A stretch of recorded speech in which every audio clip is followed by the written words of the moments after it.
नमस्कार दोस्तों, स्वागत है आपका हमारे YouTube चैनल पर, जिस पे आज हम कवर करने वाले हैं 23, 24 और 25 मार्च के सभी तरह के करंट अफेयर्स को, जो कि आपके आने वाले सभी एग्जाम्स के लिए काफ़ी यूज़फुल रहने वाले हैं। अगर अभी तक आपने हमारे चैनल को सब्सक्राइब नहीं किया है तो चैनल को सब्सक्राइब करना बिल्कुल ना भूलें और वीडियो को भी ज़रूर लाइक करें।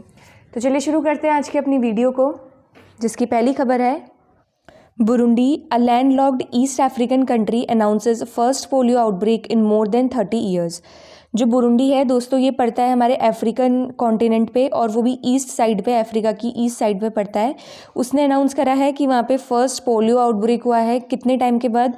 पूरे 30 ईयर्स के बाद वहाँ पे पहला पोलियो आउटब्रेक देखा गया है।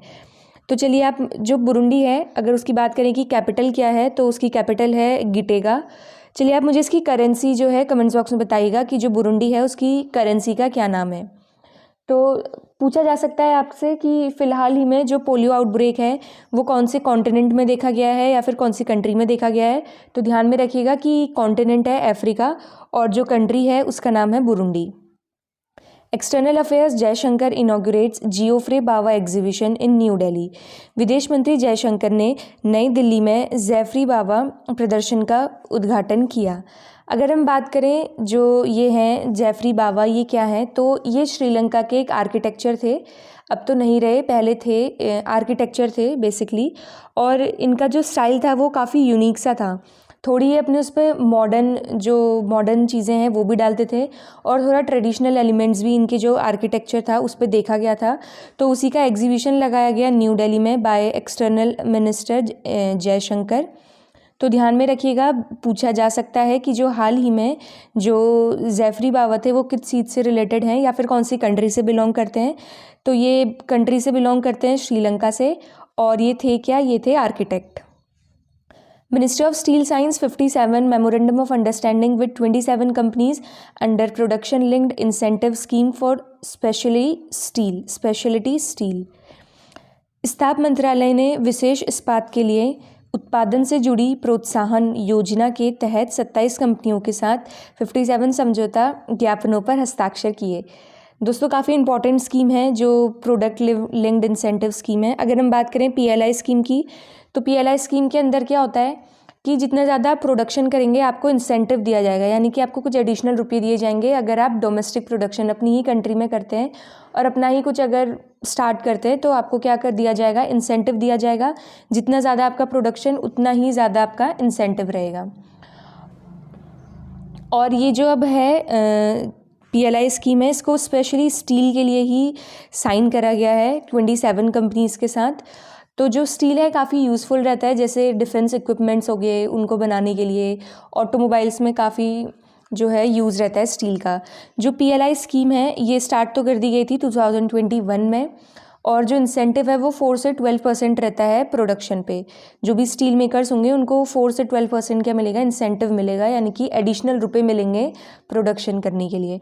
काफ़ी इंपॉर्टेंट स्कीम है, ध्यान में रखिएगा। प्रोडक्ट लिंक्ड इंसेंटिव, मैन्युफैक्चरिंग जो है हमारी कंट्री में उसको इंक्रीज़ करने के लिए ये स्कीम को इंट्रोड्यूस किया गया था। 2023 Swiss open badminton tournament begins in BECIL, Switzerland. जो स्विस ओपन बैडमिंटन है वो स्टार्ट हो चुका है बेसिल, स्विट्ज़रलैंड में।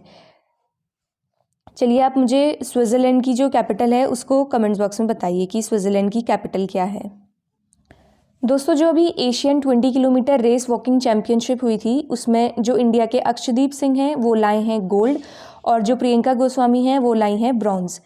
भारत के अक्षदीप सिंह ने एशियन 20 किलोमीटर पैदल चाल प्रतियोगिता में स्वर्ण पदक जीता, प्रियंका गोस्वामी ने कांस्य पदक जीता। तो आपसे पूछा जा सकता है कि जो अक्षदीप सिंह हैं वो कौन से गेम से रिलेटेड हैं। तो ध्यान में रखिएगा कि एथलीट हैं, और जो प्रियंका गोस्वामी हैं ये भी एथलीट ही हैं। और अक्षदीप लाए हैं गोल्ड और प्रियंका गोस्वामी लाई है bronze. Star sprinter Hima Das Ancy Sojan clinch gold in 200 metre and long jump in Indian Grand Prix 1। दोस्तों, एक इंडियन ग्रैंड प्रिक्स 1 एथलीट एक इवेंट कराया गया जिसमें जो हमारी हिमा दास हैं वो हिमा दास और एंकी सोजन जो हैं वो गोल्ड लाई हैं। और किस कैटेगरी में लाई हैं? 200 मीटर लॉन्ग जंप में। दोस्तों, एक इंडियन ग्रैंड प्रिक्स 1 इवेंट हुआ था अभी कल परसों में ही, जिसमें जो हमारी एथलीट हिमा दास हैं, स्प्रिंटर जो हैं, वो गोल्ड लाई हैं और एनकी सोजन जो हैं वो भी गोल्ड लाई हैं। हिमा दास लाई गोल्ड 200 मीटर की कैटेगरी में, और जो एनकी सोजन है ये लाई लॉन्ग जंप में। दोनों ही गोल्ड लाई हैं, इंपॉर्टेंट हो जाता है और काफ़ी फेमस पर्सनालिटीज़ हैं, तो थोड़ा ध्यान में रखिएगा। हिमा दास और एनकी सोजन। हिमा दास एनसी सोजान ने इंडियन ग्रैंड प्रिक्स 1 में 2000 मीटर और लंबी कूद में स्वर्ण पदक जीता। गोल्ड लाई हैं तो थोड़ा इंपॉर्टेंट होता है। दोस्तों, जो MCF रायबरेली स्टेडियम है, जिसकी फुल फॉर्म है मॉडर्न कोच फैक्ट्री, उसका नाम रख दिया गया है जो हमारी वुमेंस हॉकी क्रिकेट टीम की कैप्टन है रानी रामपाल, उन्हीं के नाम पे रख दिया गया है। और ये ऐसी पहली वुमेन बन जाती हैं ये ऑनर पाने के लिए। तो फर्स्ट टाइम कुछ चीज़ हो रही है, और जो नाम बदल दिए जाते हैं ना, जैसे स्टेडियम का, एयरपोर्ट का, ये भी काफ़ी इंपॉर्टेंट रहती है न्यूज़। तो ध्यान में रखिएगा कि जो MCF रायबरेली स्टेडियम का है नाम, अब वो किसके नाम पे रख दिया जाएगा, जो हमारी रानी रामपाल जी हैं उन्हीं के नाम पे रख दिया जाएगा। MCF रायबरेली स्टेडियम का नाम हॉकी स्टार रानी रामपाल के नाम पर रखा गया। यह सम्मान पाने वाली पहली महिला बनी है। दोस्तों, पहली महिला बनी है, इसलिए भी ये न्यूज़ इंपॉर्टेंट हो जाती है और स्पोर्ट्स से रिलेटेड है तो पूछा जा सकता है, ध्यान में रखिएगा। जो एफिंडेक्स 2023 है, जो कि एक एक्सरसाइज है, मिलिट्री एक्सरसाइज है, ये हो चुकी है, स्टार्ट हो चुकी है पुणे में, जिसका जो एडिशन था वो दूसरा एडिशन था। और ये किस किस के बीच में हुआ है, नाम से ही पता चल रहा है। AF से हो गया अफ्रीका, और बाकी IND हो गया इंडेक्स, और EX से तो हो गया एक्सरसाइज। तो अफ्रीका और इंडिया के बीच में एक्सरसाइज हुई, जिसका एडिशन कौन सा था, सेकेंड एडिशन था। और हुई कहाँ पे, ये आपकी ये हुई है पुणे में। दूसरा अफ्रीकी भारत संयुक्त सैन्य अभ्यास एफिंडेक्स 2023 पुणे भारत में शुरू हुआ। दोस्तों, एक अवार्ड दिया जाता है म्यूज़िक एकेडमी के थ्रू, जिसका नाम है संगीता कलानिधि अवार्ड। तो 2023 का ये संगीता कलानिधि अवार्ड दिया गया है बॉम्बे जयश्री को, जो कि एक कार्नेटिक वोकलिस्ट हैं। संगीत अकादमी अवार्ड कर्नाटक गायक बॉम्बे जयश्री को संगीत कलानिधि पुरस्कार 2023 के लिए चुना गया। तो थोड़ा ध्यान में रखिएगा, म्यूज़िक से रिलेटेड अवार्ड है। संगीता कलानिधि अवार्ड नाम है। ऐसा भी पूछा जा सकता है कि जो संगीता कलानिधि अवार्ड है वो किस चीज़ से रिलेटेड है, तो वैसे तो नाम से ही पता चल रहा है, थोड़ा संगीत आ रहा है ना नाम पे, तो ये रिलेटेड है म्यूज़िक से। और इस बार किसको दिया गया है, ये दिया गया है बॉम्बे जयश्री को। अगर थोड़ा डिस्टर्बेंस हो रहा होगा बैकग्राउंड में तो उसके लिए सॉरी, थोड़ा काम चल रहा है आसपास, इसलिए ऐसी आवाज़ आ रही है। हमारी अगली खबर है, Nepali wicket keeper batsman Asif Sheikh wins 2022 Christopher Martin Jenkins spirit of cricket award. तो जो Martin Jenkins spirit of cricket award है वो मिला है जो नेपाली विकेट कीपर और बैट्समैन दोनों ही हैं, आसिफ शेख। दोस्तों, हमारी अगली खबर है, Nepali wicket keeper batsman Asif Sheikh wins 2022 Christopher Martin Jenkins spirit of cricket award. Nepali wicket keeper बल्लेबाज आसिफ शेख ने 2022 Christopher Martin Jenkins spirit of cricket award जीता। एक इम्पॉर्टेंट अवार्ड है, पूछा जाता है जब स्पोर्ट्स की न्यूज़ हो तो पूछा जाता है, तो ध्यान में रखिएगा किसको दिया गया है, आसिफ शेख को दिया गया है। और ये कहाँ से बिलोंग करते हैं, ये हैं नेपाल से बिलोंग करते हैं। ये नाम याद रखिएगा, क्या नाम है, आसिफ शेख। और अवार्ड का नाम क्या है, Christopher Martin Jenkins spirit of cricket award. Indian space organisation ISRO announce to conduct young scientist programme Yuva Vigyan कार्यक्रम युविका इन बेंगलुरु। भारतीय अंतरिक्ष अनुसंधान संगठन ने बेंगलुरु में युवा वैज्ञानिक कार्यक्रम युवा विज्ञान कार्यक्रम आयोजित करने की घोषणा की। दोस्तों, अगर बात करें हम युविका, तो ये क्या है, युविका है यंग साइंटिस्ट प्रोग्राम, जो हमारी इंडिया के जो यंग बच्चे हैं या फिर जो यंगस्टर्स हैं उन पे क्या है कि उनकी जो बेसिक नॉलेज है स्पेस टेक्नोलॉजी को लेके वो बढ़े, और उनका थोड़ा इंटरेस्ट आए कि वो साइंस लें, मैथमेटिक्स लें, और थोड़ा जो हमारा स्पेस है, स्पेस टेक्नोलॉजी है, उस पर थोड़ा बहुत अपना इंटरेस्ट दिखाएं। तो इन्हीं जो युवा लोग हैं इन्हीं सब लोगों का इंटरेस्ट बढ़ाने के लिए जो युविका है इसको लाया गया है, युविका प्रोग्राम। और ये किसका इनिशिएटिव है, ये इनिशिएटिव है जो हमारी स्पेस कंपनी है इसरो। चलिए आप मुझे जो कमेंट्स बॉक्स में उसमें बताइए कि जो इसरो है इसका हेडक्वार्टर कहाँ पे है। दोस्तों, 22 मार्च को बनाया गया वर्ल्ड वाटर डे, 22 मार्च को बनाया गया विश्व जल दिवस 2023। Ranveer Singh overtakes Virat Kohli to emerge as India's most valued celebrity of 2022 with brand value of ₹1500 crore. Ranveer Singh ने 1500 करोड़ रुपए के ब्रांड मूल्य के साथ भारत के 2022 के सबसे मूल्यवान सेलिब्रिटी के रूप में विराट कोहली को पीछे छोड़ा।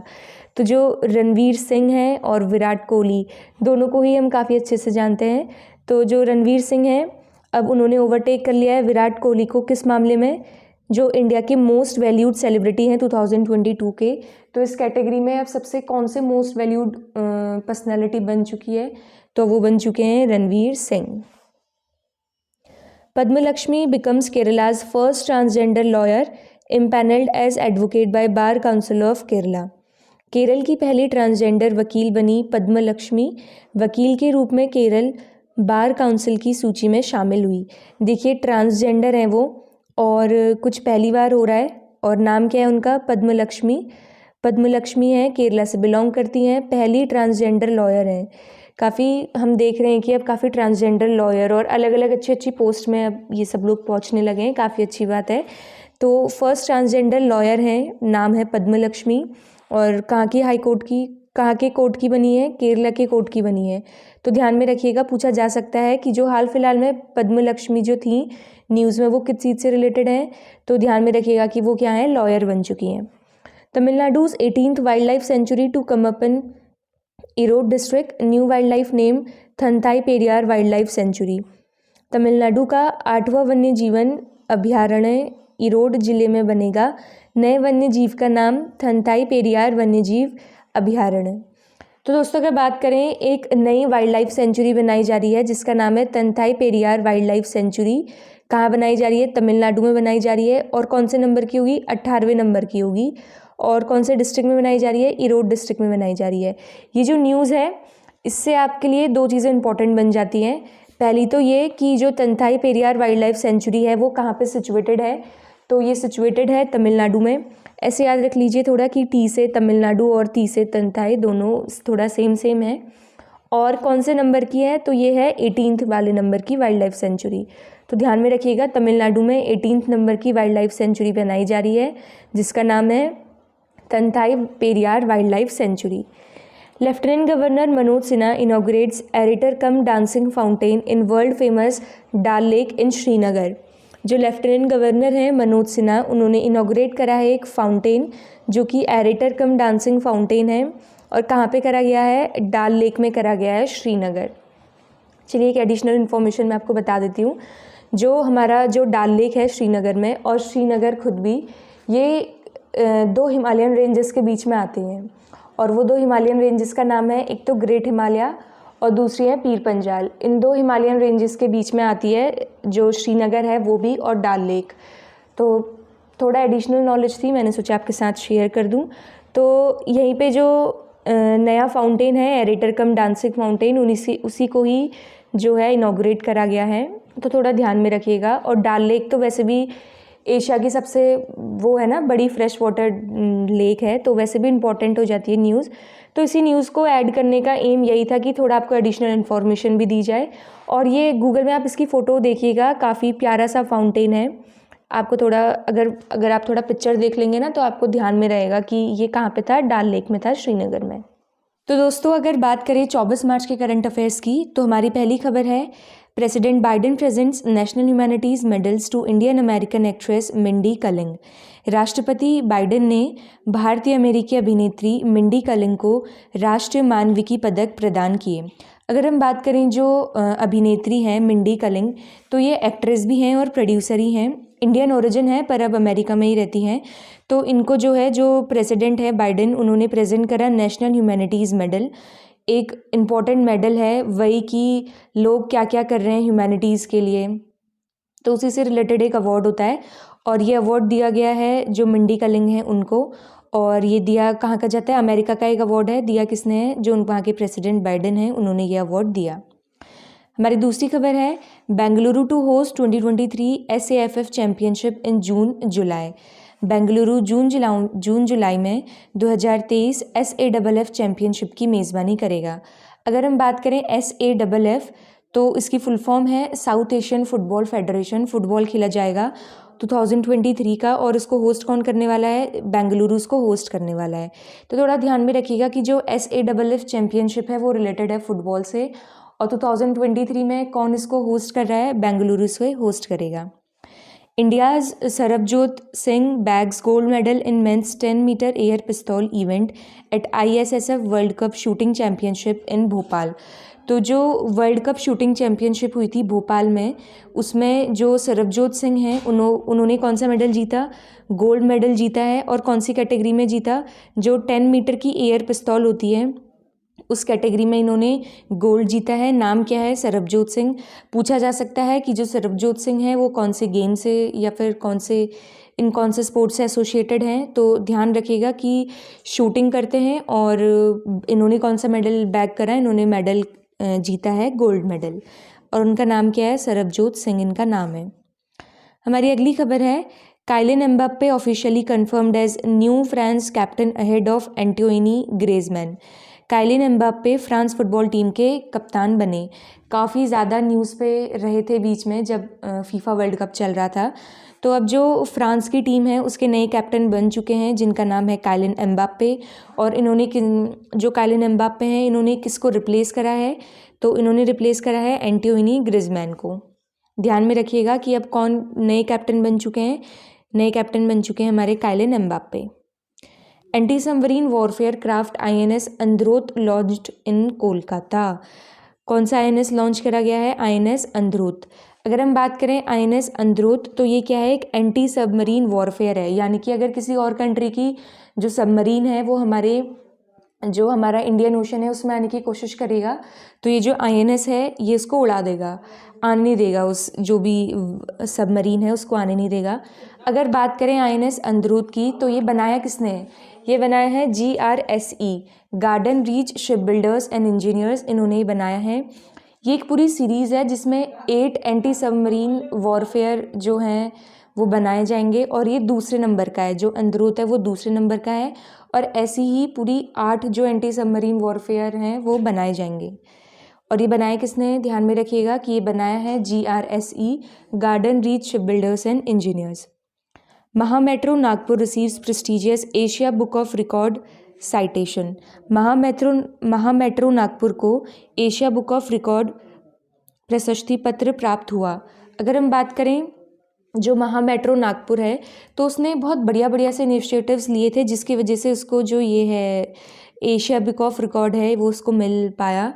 अगर हम बात करें उन इनिशिएटिव्स की तो जो ये महामेट्रो नागपुर स्टेशन है ये सबसे फास्टेस्ट मेट्रो कॉरिडोर बनाने वाला पहला मेट्रो स्टेशन बना था और इसने लॉन्गेस्ट डबल डेकर जो ब्रिज है वो बनाया जो कि स्टील का बना हुआ था।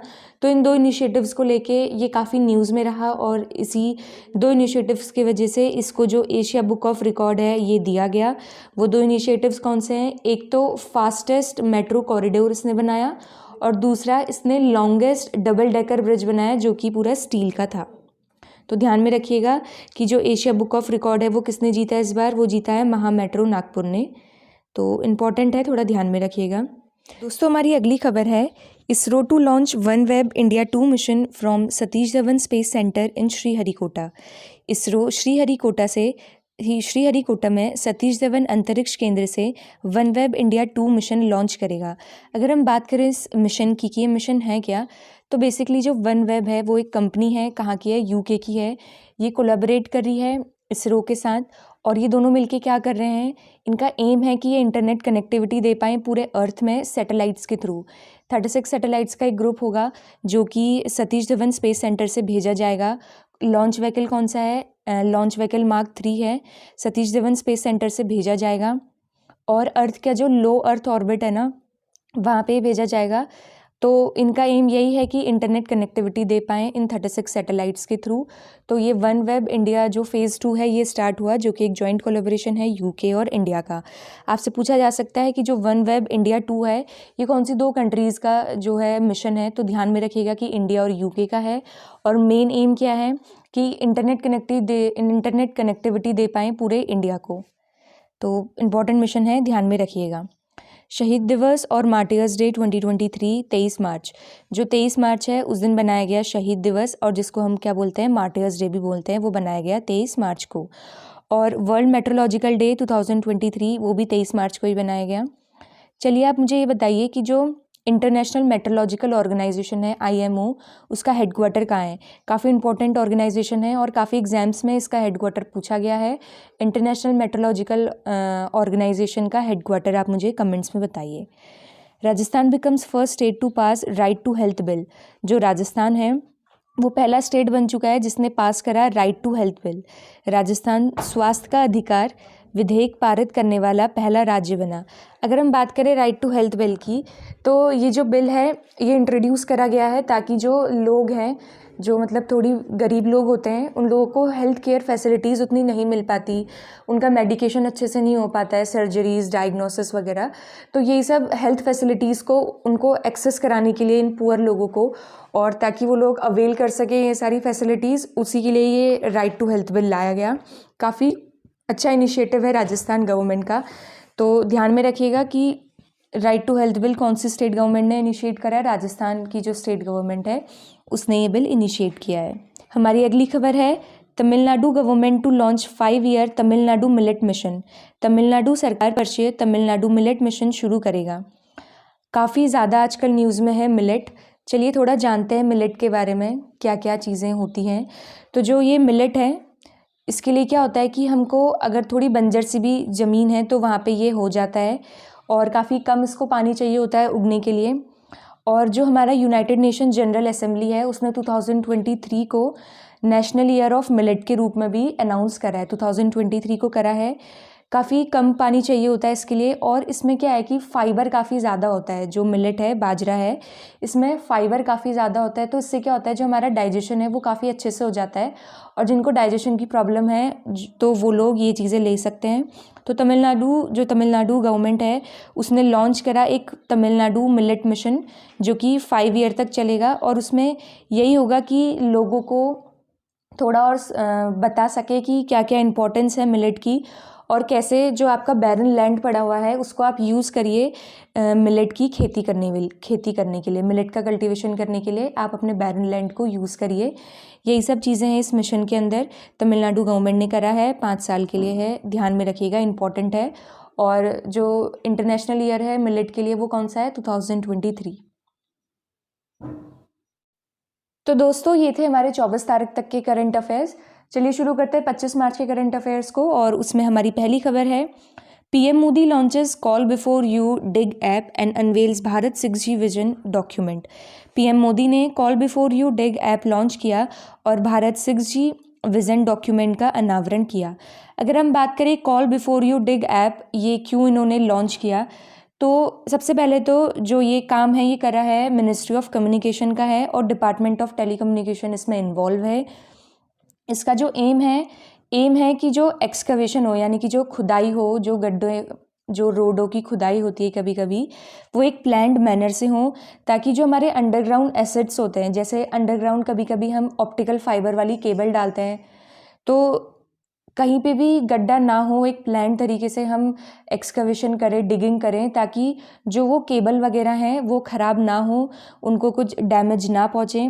क्योंकि अगर ऐसे ही कहीं पे भी गड्ढा कर दे रहे हैं ना, तो उस वजह से काफ़ी लॉस हो जा रहा है गवर्नमेंट को, काफ़ी वो जो केबल्स हैं वो डैमेज हो जा रही हैं।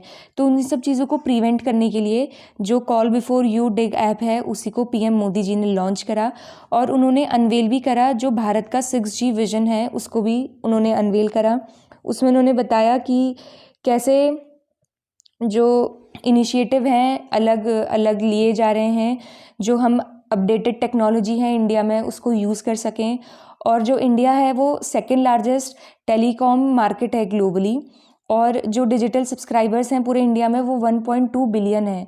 तो उन्होंने यही बताया कि कितना इम्पॉर्टेंट हो जाता है कि हम जो हमारी इंटरनेट सर्विसेज हैं वो एकदम अपडेटेड इंटरनेट सर्विसेज दें हमारे कस्टमर्स को, अपने इंडियन सिटीजन्स को। तो वही सब चीज़ों के बारे में बताया, 6G विजन हमारा क्या है, तो यही सब चीज़ें बताई गई। तो ध्यान में रखिएगा कि जो call before you dig app है वो यही सब चीज़ों को प्रिवेंट करने के लिए है कि जो हमारे अंडरग्राउंड एसेट्स हैं उनका जो डैमेज है वो कम से कम हो पाए। QS rankings, IIT Delhi enters list of top 50 institutions for engineering. जो दोस्तों एक QS की रैंकिंग आई जो कि यही बताता है कि कौन कौन से इंस्टीट्यूशंस हमारे टॉप में हैं।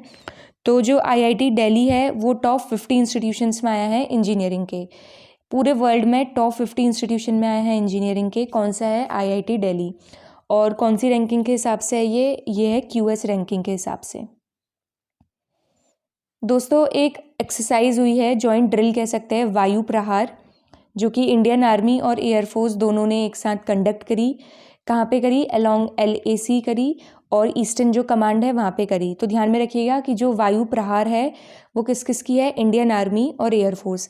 वायु से तो याद रख सकते हैं कि एयरफोर्स है, प्रहार थोड़ा ध्यान में रख लीजिएगा कि जैसे इंडियन आर्मी प्रहार कर रही है, तो ऐसे याद रख सकते हैं कि इंडियन एयरफोर्स और इंडियन आर्मी की ये एक जॉइंट ड्रिल थी, जो कि कहाँ पे करी गई? LAC में करी गई। Indian Navy holds bilateral maritime exercise Konkan 2023 with UK's Royal Navy in Arabian Sea. भारतीय नौसेना ने अरब सागर में UK की रॉयल नेवी के साथ द्विपक्षीय समुद्री अभ्यास कोंकण 2023 आयोजित किया। तो इंडिया और UK की जो नेवी है उन्होंने करा है कोंकण 2023, और हुआ कहाँ है? ये हुआ है अरेबियन सी में। कभी कभी जगहें भी पूछ ली जाती हैं कि जो ये एक्सरसाइज हुई है कहाँ हुई है, तो जो कोंकण है ये हुई है अरेबियन सी में। और कौन सी एक्सरसाइज है? ये नेवी की एक्सरसाइज है, इंडिया और UK की एक्सरसाइज है। अगर हम बात करें कि इंडिया में से किसने पार्टिसिपेट करा इस एक्सरसाइज में, तो जो INS त्रिशूल है और HMS लैंकास्टर है, इन दोनों ने जो कोंकण एक्सरसाइज है उसमें पार्टिसिपेट करा। और दोनों ही क्या हैं? मिसाइल फ्रिगेट हैं दोनों ही, INS त्रिशूल और HMS Lancaster. Chief justice of India DY Chandrachud presents Ramnath Goenka awards for excellence in journalism. इस न्यूज़ से आपके लिए यही इंपॉर्टेंट चीज़ है, पूछा जा सकता है कि जो रामनाथ गोयनका अवार्ड्स हैं वो किस चीज़ के लिए दिए जाते हैं? Literature, architecture, journalism. तो ध्यान में रखिए किसके लिए दिए जाते हैं? जर्नलिज्म के लिए दिए जाते हैं। भारत के मुख्य न्यायाधीश DY चंद्रचूड़ ने पत्रकारिता में उत्कृष्टता के लिए 43 लोगों को रामनाथ गोयनका पुरस्कार प्रदान किया। देखिए 43 लोगों को दिया गया है, तो नाम आपके लिए इंपॉर्टेंट नहीं होते हैं, पर कैटेगरी ज़रूर पता होनी चाहिए कि किस कैटेगरी में दिया जाता है। राकेश झुंझुनूवाला अवॉर्डेड पद्मश्री पोस्थुमसली। जो राकेश झुंझुनूवाला थे जो कि इन्वेस्टर थे, तो उनको पद्मश्री दिया गया पोस्थुमसली, मतलब अब तो नहीं रहे हमारे बीच, मर चुके हैं, उसके बाद दिया गया पद्मश्री। राकेश झुंझुनवाला को मरणोपरांत पद्मश्री से सम्मानित किया गया। तो पूछा जा सकता है कि हाल ही में पोस्थुमसली पद्मश्री अवार्ड किसको दिया गया है, तो थोड़ा ध्यान में रखिएगा कि जो राकेश झुंझुनवाला हैं उन्हीं को ही पद्मश्री पोस्थुमसली दिया गया। US Argentina researcher wins Abel prize for maths. देखिए इसमें भी ये इंक्लूड इसलिए करी मैंने न्यूज़ क्योंकि इसमें एबल प्राइज़ की बात हो रही है। काफ़ी बार पूछा जा चुका है कि जो एबल प्राइज़ है वो कौन से सब्जेक्ट से रिलेटेड है। तो ध्यान में रखिएगा कि जो मैथमेटिक्स है, जो लोग मैथमेटिक्स में काफ़ी अच्छी रिसर्च करते हैं या नई नई चीज़ों को इन्वेंट करते हैं, उन्हीं को एबल प्राइज़ दिया जाता है। और इस बार तो US और अर्जेंटीना के रिसर्चर्स को दिया गया है। तो ध्यान में ये रखिए कि जो एबल प्राइज़ है वो रिलेटेड है, जो मैथमेटिक्स है उससे ही रिलेटेड है। Asia's largest 4 metre liquid mirror telescope inaugurated in Uttarakhand. Uttarakhand में एशिया के सबसे बड़े 4 मीटर लिक्विड मिरर टेलीस्कोप का उद्घाटन किया गया। एशिया का लार्जेस्ट है और 4 मीटर लिक्विड मिरर टेलीस्कोप है। कहाँ पे इनॉग्रेट करा गया है? उत्तराखंड में करा गया है। आप इसकी फ़ोटो देखिएगा गूगल में, मैंने भी देखी, काफ़ी इंटरेस्टिंग सा है, काफ़ी बड़ा है, एशिया का लार्जेस्ट है और लिक्विड मिरर टेलीस्कोप है, और किया गया है हमारे उत्तराखंड में, इनॉग्रेट करा गया है। जो देवस्थल ऑब्जर्वेटरी कैंपस है नैनीताल में, वहीं पे इसको करा गया। किस चीज़ के लिए? जो मिस्टीरियस चीज़ें हैं ना हमारे स्पेस में, उसी को ही पढ़ने के लिए, उनको जानने के लिए ये जो टेलीस्कोप है ये बनाया गया। तो ध्यान में रखिएगा कि उत्तराखंड में करा गया है, जो देवस्थल ऑब्जर्वेटरी कैंपस है नैनीताल में, वहीं पे किया गया। वर्ल्ड ट्यूबरक्लोसिस डे बनाया गया 24 मार्च को। विश्व तपेदिक TB दिवस 2023 कब बनाया गया? 24 मार्च को। अगर हम बात करें इसके थीम की, ट्यूबरक्लोसिस डे की थीम की, तो इसकी थीम थी yes we can end TB। क्या है? Yes we can end TB। तो दोस्तों आज के लिए बस इतना ही। अगर वीडियो अच्छी लगी हो तो वीडियो को लाइक ज़रूर करें और चैनल को सब्सक्राइब करना बिल्कुल ना भूलें।